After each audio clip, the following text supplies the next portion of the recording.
frente para a ilha de Samotrácia, e no dia seguinte chegamos a Neápolis.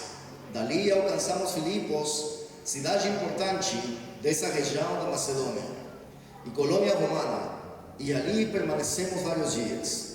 No sábado saímos da cidade e fomos à margem do rio, onde esperávamos encontrar um lugar de oração. Sentamos-nos e começamos a conversar com algumas mulheres ali unidas. Uma delas era uma mulher temente a Deus chamada Lídia, da cidade de Tiatira, comerciante de tecido de púrpura. Enquanto ela nos ouvia, o Senhor lhe abriu o coração e ela aceitou aquilo que Paulo estava dizendo. Foi batizada junto com a sua família e pediu para que nós hospedássemos em sua casa. Se concordam que creio de fato no Senhor, venham ficar em minha casa, disse ela, e insistiu até que aceitamos. Amados, Paulo não esperou para poder organizar uma cruzada evangelística. Ele não esperou ter as portas abertas do ginásio da cidade para poder pregar a multidões de gente. Paulo, onde viu um grupo de pessoas, ele começou a falar sobre o evangelho. Nós vemos que esta mulher chamada Lídia, que morava em Tiatira, ela recebeu o evangelho, aceitou o Senhor Jesus Cristo e ela foi batizada. E ela foi agradecida com estes homens de Deus, porque ela pediu para eles posarem em sua casa. E essa mulher se tornou uma portadora do evangelho na cidade. Eu quero te perguntar a ti, mulher, que estás aqui nesse momento, se tu estás sendo portadora do evangelho no lugar onde o Senhor tem te colocado. Mas em Apocalipse vemos a outra mulher que quase destrói a palavra, o evangelho, chamada Jezabel, com as características de Jezabel. Porque, irmãs, muitas vezes uma mulher pode ser as duas pessoas ao mesmo tempo. Pode ser Lídia, ou pode ter as características de Jezabel, que todo que chega perto dela acaba destruindo. E Lídia nos está mostrando um agradecimento para estes homens que levaram a palavra de Deus. Nós, ao estudar esta igreja, vemos que desde o princípio Satanás tem batalhado para poder destruir a igreja de Cristo. Começou a persegui-la, e quando ele viu que a perseguição não destruía a igreja, ele falou o seguinte: se introduz na igreja. Como a perseguição levou a igreja a um crescimento e ele viu que esse plano não estava dando certo, ele se introduz dentro da igreja. E o que nós fazemos, irmãos, quando alguém está causando dano à igreja? O que Jesus faz quando alguém está causando um dano para a sua igreja, para a sua noiva? Quando algo está mal na igreja, o Senhor Jesus Cristo não tem papas na língua. Ele fala o pecado e chama o pecado como tal. Quando o Senhor identifica que há pecado dentro da sua igreja, Ele não está rodeando os caminhos para poder chegar até as pessoas. O Senhor tem uma palavra direta para poder nos corrigir. Em Apocalipse capítulo 2, versículo 18. Volta a tua Bíblia, por favor. Apocalipse 2, 18 começa dizendo o seguinte: escreva esta carta ao anjo da igreja em Tiatira. Esta é a mensagem do Filho de Deus, cujos olhos são como chamas de fogo e cujos pés são como bronze polido. E esta carta vai como destino ao homem que está guiando a igreja, da mesma forma que as anteriores igrejas as quais nós temos estudado. De tal forma, irmãos, que se você quer ser líder, se você quer ser um pastor numa igreja, você quer conduzir uma igreja, você necessita preservar o teu coração para não te corromper e aprender a ouvir a voz de Deus que Ele tem falado para a nossa vida. e devemos criar um compromisso do Senhor em nosso coração. Amados, nós como líderes muitas vezes somos permissivos a certas coisas dentro da igreja. E estou me pregando a mim mesmo, claro está. Muitas vezes nós aceitamos o pecado. E tudo isso, irmãos, em nome do amor. Porque nós falamos o seguinte: fica tranquilo, vamos dar mais uma chance. Porque um dia o Espírito vai tocar essa vida. Vamos a continuar ajudando. Mas sabe o que o Senhor Jesus Cristo nos diz? Ele nos diz: olha, essa pessoa não vai mudar a menos que seja confrontada. Se não há uma confrontação, não haverá mudança. Então nós tratamos de rodear as coisas em nome do amor. E o Senhor nos está mostrando e manifestando que Ele é justo em sua palavra.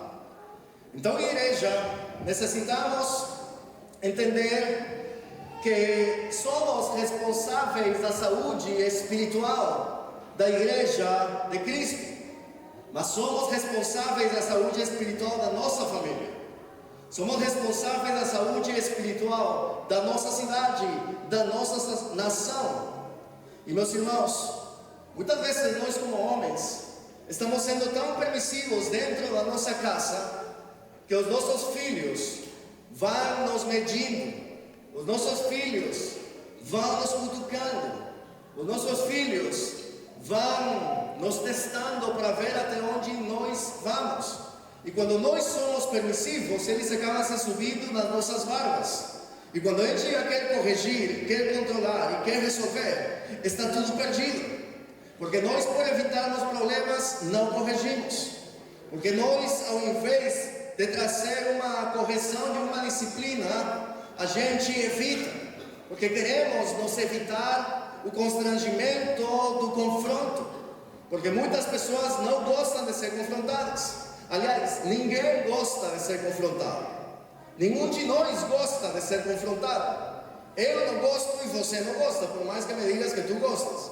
Ninguém gosta de ser confrontado. Mas existe uma diferença muito grande em quem tem um coração humilde e quem tem um coração orgulhoso. Porque quando estamos sendo confrontados, igreja de Cristo, presta atenção, quando estamos sendo confrontados, nós não gostamos, mas quando voltamos para casa, o que fala o orgulhoso?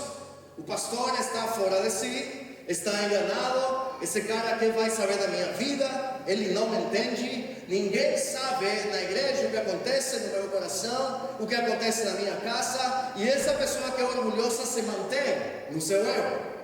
Mas quando a pessoa é humilde também não gosta do confronto, mas volta para casa e quando a cabeça se esfria diz: poxa, verdadeiramente eu errei, verdadeiramente eu me enganei, verdadeiramente eu não devia ter falado ou ter feito aquilo que eu falei ou aquilo que eu fiz. Então eu vou pedir desculpas, eu vou pedir perdão. Mas por quê? Porque há um coração humilde. E sabe que a igreja, por que chegamos nessas condições? Porque nós não colocamos limites. Nós não aprendemos a colocar limites. Não sabemos colocar limites dentro da nossa casa com nossos filhos. Não colocamos limites na igreja. Não são colocados limites na sociedade. Não são colocados limites num país, numa nação. E tudo isso acaba sendo destrutivo. E meus amados, quem escreve esta carta a Tiatira? O Filho de Deus, o Salvador da nossa vida. A palavra do Senhor diz que Ele tem chama de fogo nos olhos. Ou seja, o Senhor, com o olhar dele, pode atravessar os corações mais duros que estão latejando em nosso peito. O Senhor pode atravessar os corações mais duros. O Senhor pode nos mostrar as nossas posturas, a nossa aparência, as pretensões que nós temos quando estamos aqui na igreja, as pretensões do nosso coração. Qual é a pretensão de você estar aqui? Você veio na igreja em busca de uma mina, de uma mulher para poder conhecer e casar? Ou você está solteiro, está à procura de um homem para poder casar? Você veio em busca de um milagre, à procura de um milagre para o Senhor responder aquilo que tu queres ouvir, ou tu queres uma profecia? para que a pessoa que está pregando diga para você: eis que eu estou vendo você assinando uma folha de um contrato, e você será próspero, será abençoado, e o Senhor vai começar a abrir as portas de bênção sobre a tua vida. Qual é a intenção do teu coração de estar na casa do Senhor? Ou você verdadeiramente veio aqui na casa para dizer: Senhor, eu quero entregar o meu melhor culto para a tua presença, eu quero entregar o meu coração, mesmo que eu não receba nada, mesmo que tu não me des nada, Senhor, eu quero a tua presença, eu quero ouvir a tua voz, eu vim entregar a minha adoração. Amém. Aleluia. Em Mateus capítulo 9, versículo 4 diz: mas Jesus, conhecendo os pensamentos, disse: por que pensais mal em vossos corações? Então, irmãos, o Senhor sabe o que você está pensando agora. Se você está esperando a hora que termine para ir comer um x-salada, os acampados, se o único que estão visando, visualizando na sua mente é sair daqui para ir comer um rodízio de pizzas, Deus está falando, mas ainda não é tempo da palavra. Então agora o alimento é espiritual, depois você vai ter tempo do alimento físico. E não esqueçam de me convidar, tá? A minha família é pequena, havemos 16 pessoas em casa agora, somente. Orem por mim, já sabem por quê. Não falei nada. A palavra do Senhor diz o seguinte: el que tiene pies, aquele que tem os pés como bronze polido. Esto representa, irmãos, o juízo. E Jesus, irmãos, quando a palavra do Senhor diz que Ele tem os pés como um bronze polido, então, irmãos, significa que Jesus está pronto para poder pisar no pecado. Jesus não vai tolerar o pecado em nossas vidas. Jesus não vai tolerar a violência. Jesus não vai tolerar a mentira. Jesus não vai tolerar a inimizade entre irmãos. O Senhor Jesus Cristo não vai tolerar a perversão sexual. O Senhor Jesus Cristo não vai tolerar palavras que saem da nossa boca para condenar outras pessoas. E às vezes somos nós que nos toleramos a nós mesmos. E falamos: eu vou me mimar hoje. E começamos a fazer coisas erradas diante do Senhor. No versículo 19 diz o seguinte: estão entendendo até ali, irmãos? Amém? Apocalipse 2:19 diz: eu conheço as tuas obras, e amor, e serviço, e fé, e a tua paciência, e que as tuas últimas obras são mais do que as primeiras. Então, irmãos, nós vemos aqui que nesta igreja de Tiatira havia amor, amavam o Senhor, se amavam entre irmãos. A diferença da igreja de Éfeso, que a igreja de Éfeso tinha deixado o primeiro amor, mas eles tinham amor por Deus. Mas também fala que havia fé, dependiam do Senhor e não dos homens. Havia serviço, não era uma igreja formada por pessoas preguiçosas. Se pediam um voluntário, apareciam 10, como aqui quando pedimos para limpar a igreja. Aparecem 3 e somem todos. Então, amados, esta era uma igreja que tinha voluntariado. Esta era uma igreja que tinha pessoas dispostas a servir. Havia paciência. Deveria ser desalentador, talvez, estar no meio de uma sociedade ímpia, porque Tiatira era uma cidade ímpia, mas os cristãos não se renderam diante da dificuldade que eles estavam enfrentando. Mas continuamos dizendo que também havia um crescimento, porque diz que as tuas obras postreiras eram maior do que as obras primeiras. Ou seja, eles tinham se multiplicado. Houve um crescimento nessa igreja. A igreja de Tiatira era uma igreja trabalhadora. E esta igreja esta igreja puso em prática o mandamento de amarás a Deus com todo o teu coração, com toda a tua alma, com toda a tua mente e com todo o teu espírito. Colocaram em prática o mandamento mais importante que o Senhor nos deixou.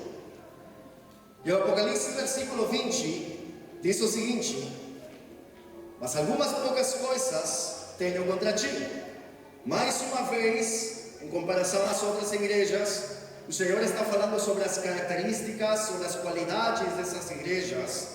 Mas agora o Senhor Jesus diz: mas algumas coisas tenho contra ti, que deixas Jezabel, mulher que se diz profetiza, ensinar e enganar os meus servos para que forniquem e comam dos sacrifícios da idolatria.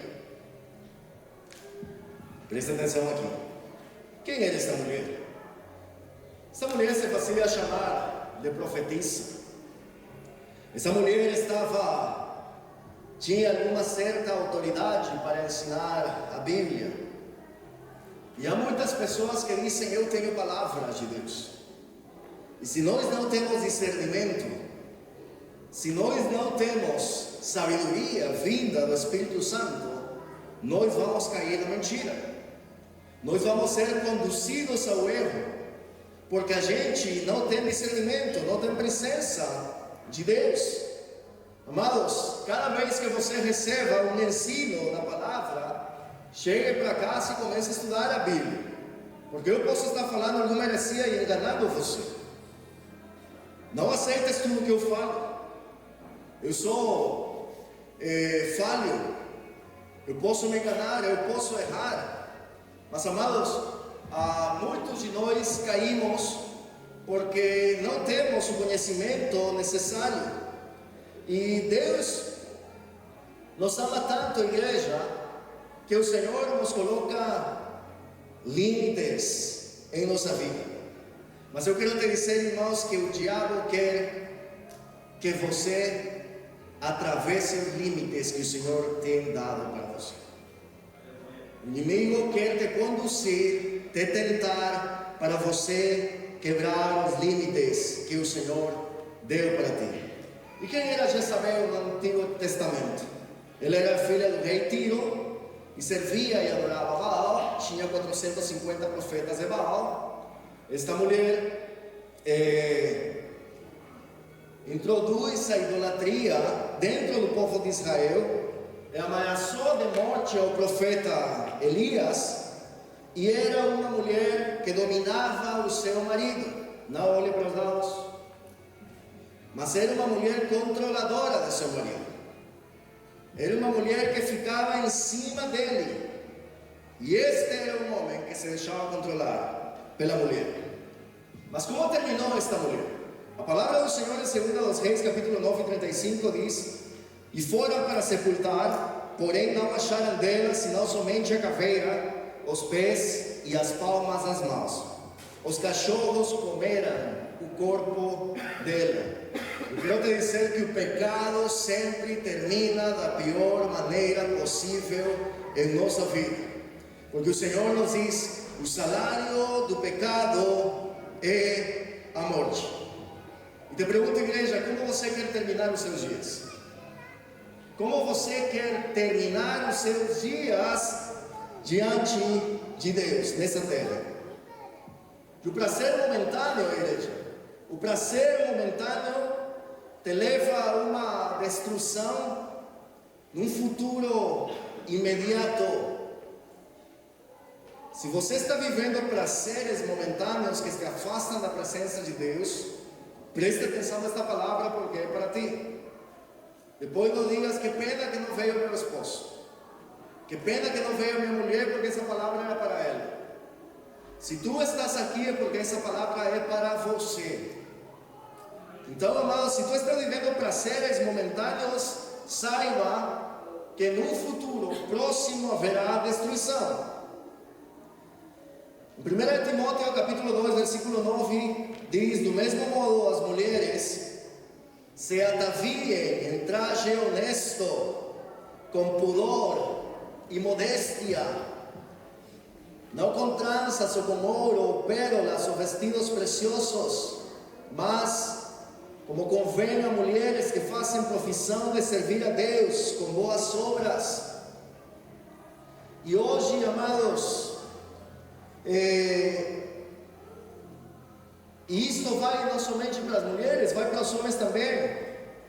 Muitos falamos, este aqui é o meu corpo e eu faço o que eu quero. Ninguém tem que se meter, ninguém pode dizer nada. Mas nós estamos esquecendo que somos seres instintivos. E o Senhor nos está dizendo aqui através de Timóteo que devemos nos pedir com pudor, vestir com pudor e decência. Eu quero te dizer, amada irmã, quando você coloca roupas chamativas nas redes sociais, ou saias apertadas, ou blusas decotadas, você está querendo atrair olhares ou quer atrair respeito? Porque respeito eu te digo que tu não vai atrair, mas tu vai atrair olhares. E eu quero dizer aos homens de Deus que estão aqui, que quando vem uma mulher seminua nas redes sociais, ou na rua, ou na praia, nenhum de nós diz, glória a Deus, aleluia. Que perfeição da criação do Senhor. Nós temos desejos luxuosos em nossa mente. E não me digas, pastor, eu não. Porque a palavra do Senhor diz que o nosso coração, o coração do homem, é extremamente perverso. Não está dizendo ele alguns. O Senhor está dizendo que o coração do homem é extremamente perverso. Então, mulheres, não sejam vocês causantes de luxúria no coração dos homens. Porque muitas fazem de propósito para se mostrar nas redes. Que ganhas tu com mostrar-te nas redes? Guarda a tua sensualidade e a tua sexualidade para o teu marido, para o teu esposo. Mas ninguém necessita ver o teu corpo. E isso também vai para os homens, irmãos. Isso vai para nós, os homens, que muitas vezes nos vestimos sem pudor. Então, amados, mulher de Deus, quero te dizer que a beleza e a atração desaparecem com o tempo, mas a elegância jamais desaparece. Então, o que você nunca pode perder é a tua elegância. Amém?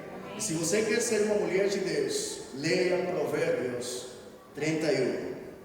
Semana passada eu falei para a igreja que seria bom começarem a estudar o livro Os Provérbios. Quantos começaram a ler?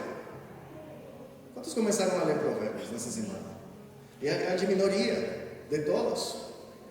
E Provérbios nos ensina, irmãos, a sermos homens, a sermos esposos, a sermos filhos, a sermos pais. Os provérbios nos enchem o nosso coração de conselho. Sabe que a igreja de Tiatira se veia linda por fora, mas estava apodrecendo por dentro. Tiatira se veia linda por fora, mas estava podre por dentro. Sabe que na Itália, não sei se alguém aqui já esteve na Itália, tem um queijo que se chama Casù Marzù, que é da cidade da Sardenha, na Itália. E este é um queijo no qual são introduzidas nele larvas de moscas, a propósito. Eu quis colocar o videozinho, mas eu sabia que ia estragar a pizza dos acampados. Mas quando eles tiram a tampa do queijo Casù Marzù, dentro está cheio de vermes comendo o queijo, porque eles falam que isto acelera a fermentação e cria uma textura cremosa e um sabor intenso. Ou seja, o queijo é maravilhoso por fora, mas dentro está cheio de podridão. E muita gente acha isso algo, um alimento sofisticado.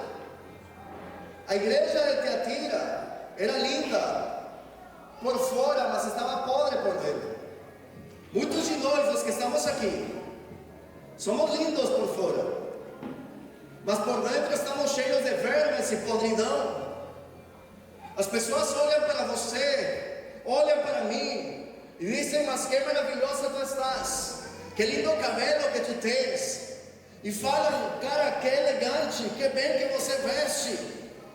Mas ninguém sabe que por dentro o nosso coração está cheio de larvas, cheio de pecado, cheio de miséria espiritual, cheio de costumes que nós não queremos largar, que não queremos deixar. E por isso, irmãos, há famílias que são lindas por fora, mas estão podres por dentro. Há igrejas que são lindas por fora, mas podres por dentro. Tem sociedades que são lindas por fora e pobres por dentro. Então, quem tu és? Quem tu és diante do Senhor? Sabe por quê? Porque é fácil nos dar perceber quando uma pessoa é linda por fora, mas é podre por dentro.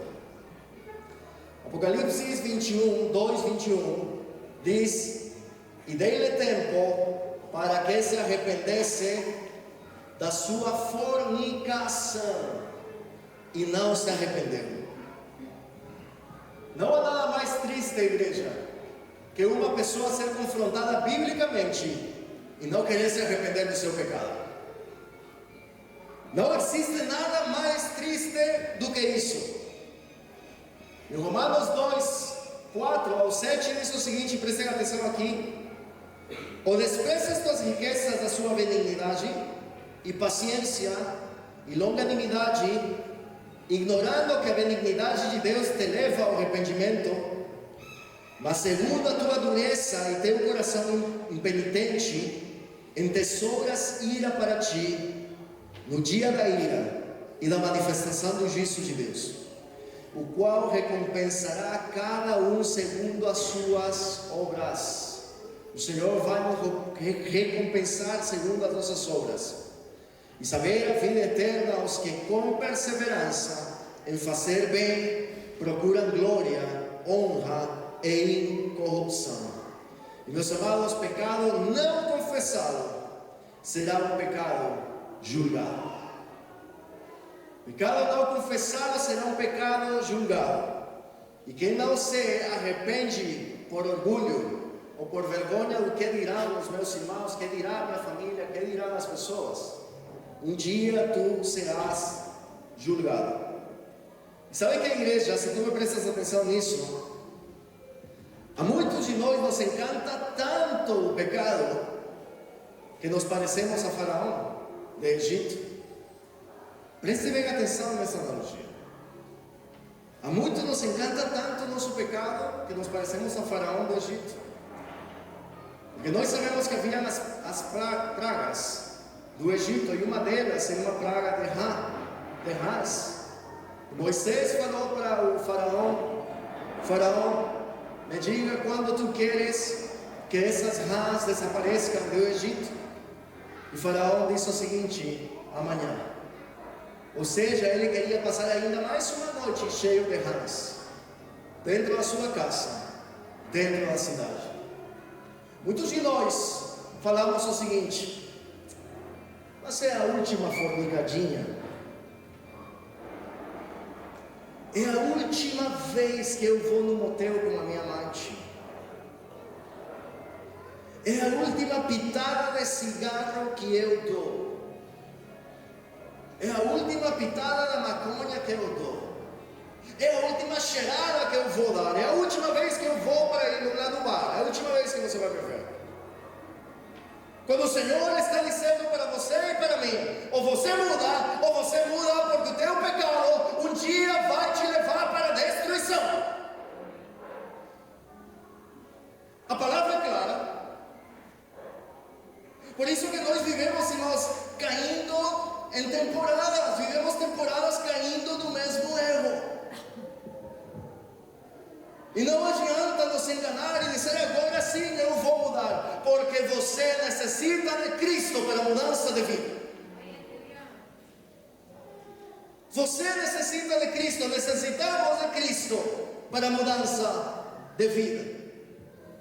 E vivemos, irmãos, é a última vez que eu vou fazer. Eu quero te dizer, se no teu vocabulário você vive pensando e falando a última vez, eu quero te dizer que você está nas últimas. É por isso que eu estou te falando. Nós somos permissivos e falamos, nosso irmão vai se levantar. E pecamos. Pecamos por sermos permissivos. Quando o Senhor chama as coisas pelo seu nome. O Senhor diz que teu sim seja sim e teu não seja não. Amém? Apocalipse 22.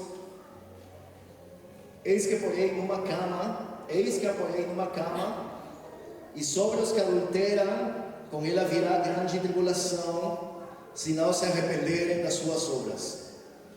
E destruirei com morte a seus filhos, e todas as igrejas saberão que eu sou aquele que sonda as entranhas e os corações. Que sonda o Senhor Jesus, igreja? As entranhas e os corações. E darei a cada um de vós segundo as suas vossas obras. Irmãos, a consequência da rebeldia desta mulher e de conduzir ao pecado a igreja, o Senhor lançou ela doente numa cama. O objeto do seu pecado agora se tornou o seu verdugo. Agora se tornou o seu verdugo, e o Senhor diz: e matarei os seus filhos. E sabe que, irmãos? Havia uma vez um homem que foi fazer um mestrado na Espanha, um advogado de direito internacional. Ele do Peru foi fazer um mestrado na Espanha. E ele ficou alguns meses lá na Espanha, e ele sempre se preservou. Sempre se preservou. Os amigos saíam no final de semana, chamavam ele, vamos lá numa boate, numa discoteca, e todos iam menos ele. Até quando chegou o último dia da aula, da formatura, já tudo tinha terminado, ia voltar no seguinte dia, já cada um para suas cidades, para os seus países. Os colegas dele falaram para este homem: olha, o que custa? É a última vez. A gente não sabemos quando a gente vai se ver novamente, talvez a gente nem se vê mais. E ele falou: tudo bem, é a última vez mesmo, vai ser uma única vez, vou sair com vocês. Convenceram ele, saíram todos juntos. Quando esse homem acordou no dia seguinte, ele se deparou que estava deitado do lado de uma mulher. Ele não se lembrava de nada. Voltou para o Peru e, com alguns meses depois, descobriram que ele tinha AIDS. E digo para você, é uma única vez. Que pode acontecer numa única vez. E ele acabou destruindo a sua família. Acabou destruindo a sua vida. Por uma única vez que ele decidiu sair do propósito traçado na sua vida. Então pergunto, irmãos, quantos de vocês estão nessa única vez? Quantos de vocês estão, não vai acontecer nada? Quantos de vocês estão pensando, mas que pode passar? Não tem nada de mal. Não tem nada de errado. Meus amados, um dia a balança pesa contra nós. Um dia a balança pesa sobre nós. E o pecado, irmãos, ele não entra na tua casa a menos que você convide ele. O pecado não entra na tua vida a menos que você convide ele. Mas quando ele entra, tira ele. Quando ele entra, gera destruição na tua casa, na tua família, na igreja. Na igreja, amados. E sabe o que, irmãos? Quando o pecado nós deixamos entrar em nossa vida, ele se torna governador da nossa vida. Ele começa a nos dominar. Ele começa a nos governar. Apocalipse 2:24. Eu falei para vocês, irmãos, que esta é a carta mais longa das igrejas do Apocalipse. E eu necessito chegar até o final. Versículo 24 diz: mas eu vos digo a vós E aos restantes que estão em Tiatira, a todos quantos não têm esta doutrina e não conheceram, como dizem as profundezas de Satanás, que outra carga não vos porei. Assim como há cristãos maus dentro de uma igreja, eu quero te dizer que também há cristãos bons. Não tudo é mal dentro de uma igreja. Assim como há cristãos maus dentro de uma igreja, há cristãos bons. Eu quero te dizer, irmão, tu que permaneces firme no propósito, no chamado, um dia você encontrará a glória de Cristo. Um dia encontrarás a glória de Cristo.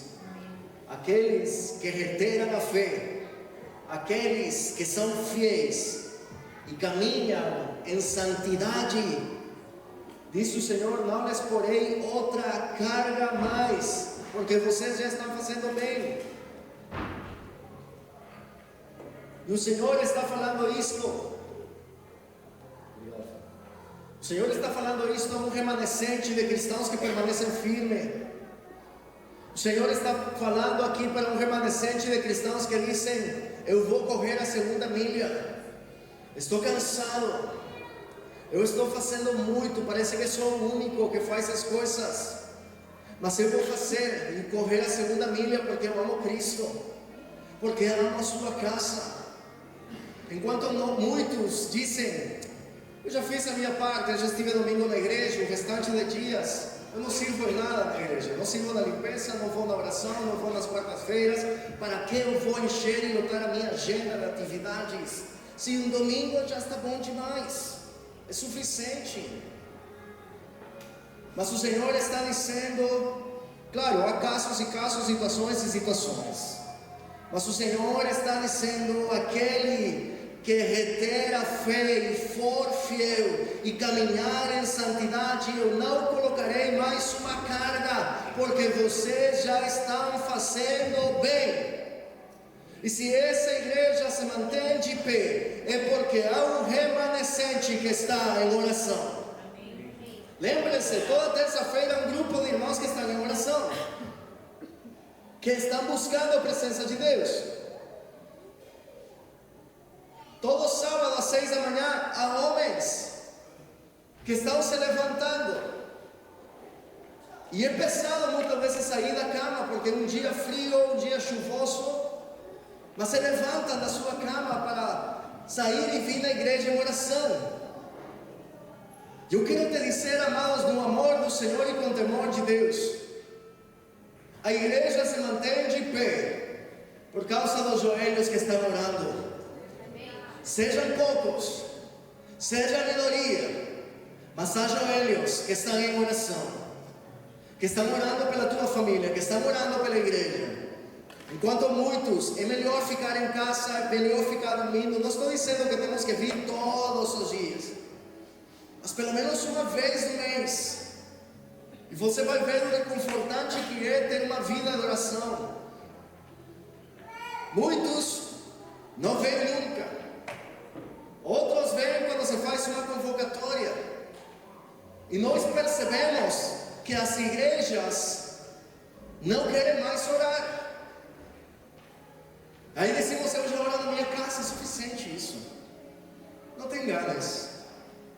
Não tem ganas porque não é suficiente. Sobretudo quando nós estamos na linha de frente, em diferentes áreas, em diferentes trabalhos do ministério, estamos na linha de frente, necessitamos ter uma vida de oração.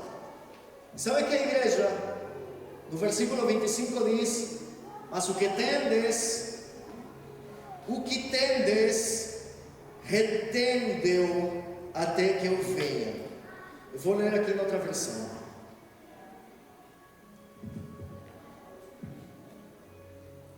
Senão que se apeguem firmemente ao que já têm até que eu venha.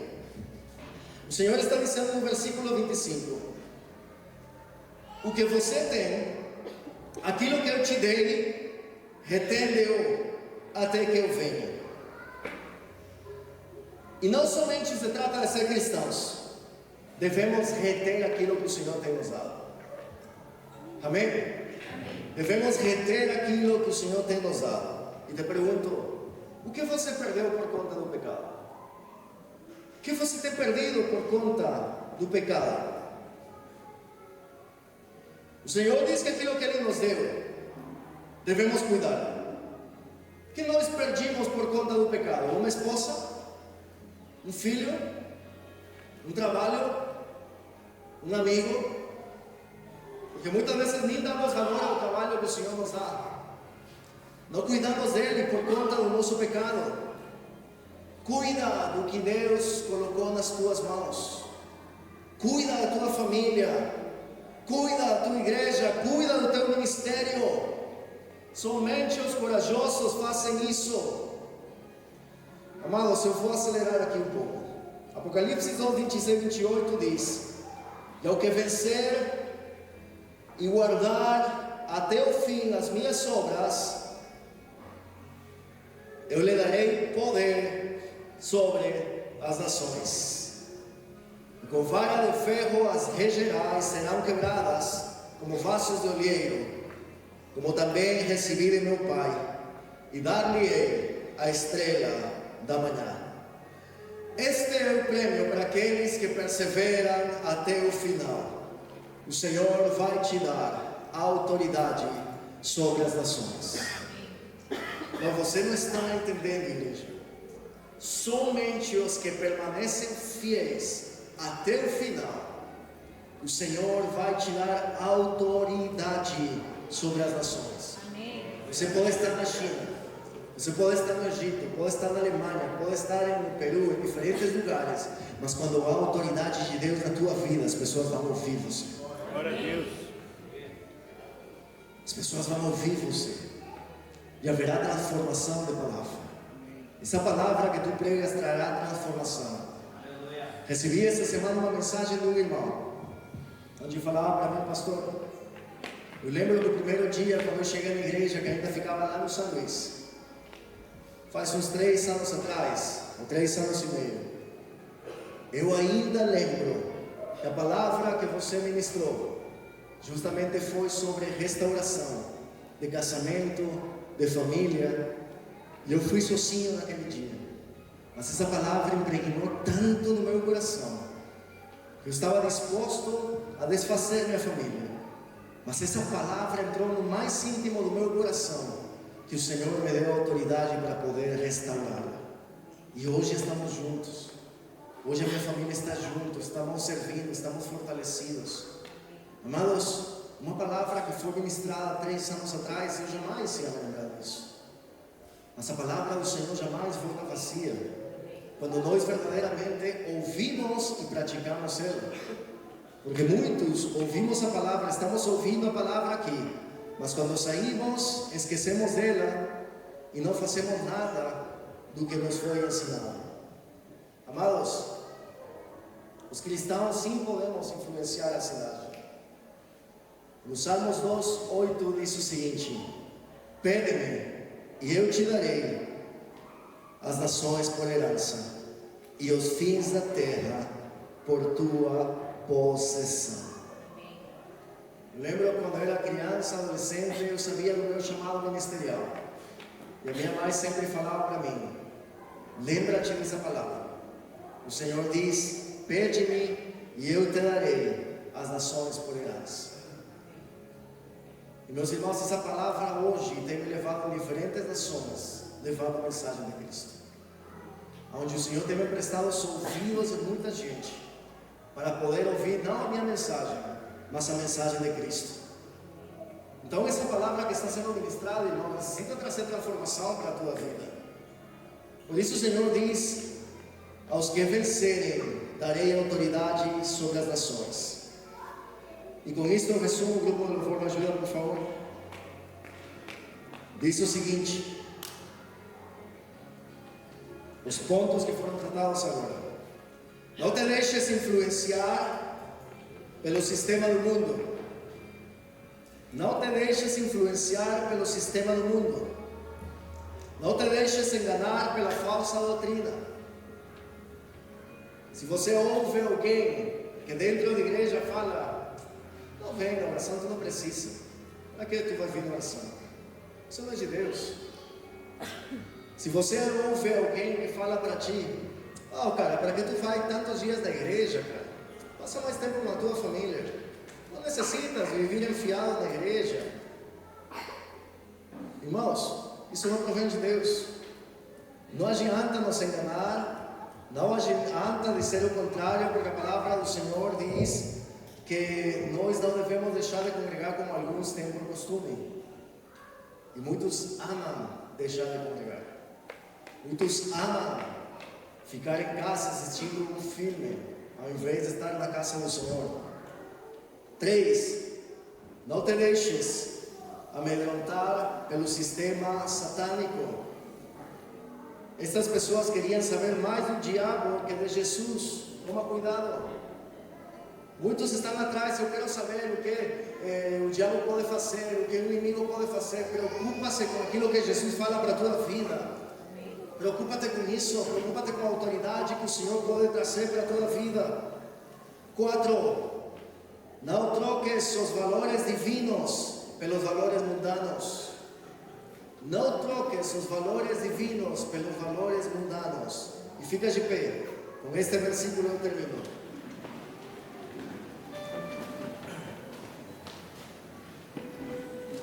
Apocalipse 2, 29.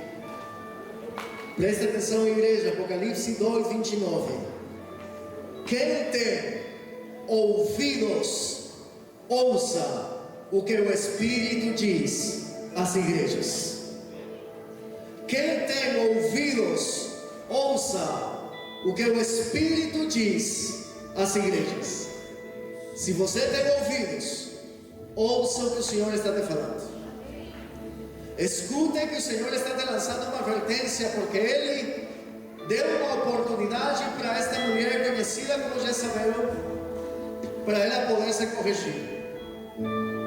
Mas diz que ela não quis aceitar a correção de Deus. Ela foi jogada doente em uma cama e trouxe morte para os seus filhos. Muitos dos que estamos aqui, o Senhor nos está falando, nos está dizendo: muda de vida. Sai dessa tua arrogância, porque muitos somos arrogantes. Nós achamos donos da verdade. Eu quero te dizer que nem você nem eu somos donos da verdade. Há uma única verdade, e essa verdade é Jesus Cristo. Não podemos pretender mudar. Não podemos pretender sair dela, desta verdade. E se o Senhor está dizendo para você e para mim: muda de vida, ouça o que o meu Espírito está falando para você. Ainda tens uma chance, ainda tens uma oportunidade para você deixar o teu pecado e vir até os pés de Cristo. E se você permanecer